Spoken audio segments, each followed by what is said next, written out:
আমাকে বলছে রাজাকার।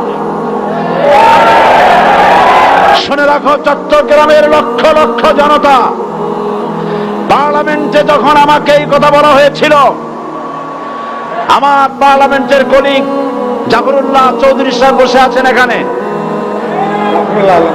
হ্যাঁ, জাফরুল ইসলাম চৌধুরী বসে আছেন পাশে, প্রধানমন্ত্রী সুদ্ধা, অন্তত 3 শতাধিক পার্লামেন্টের সম্মানিত সদস্যরা সেদিন বসা।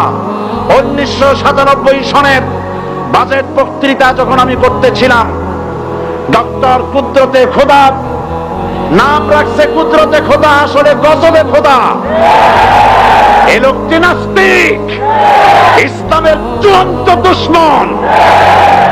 তার প্রণীত শিক্ষা ব্যবস্থার যখন সমালোচনা করছিলাম, ট্রেজারি বেঞ্চ থেকে আমাকে বলা হলো রাজাকার।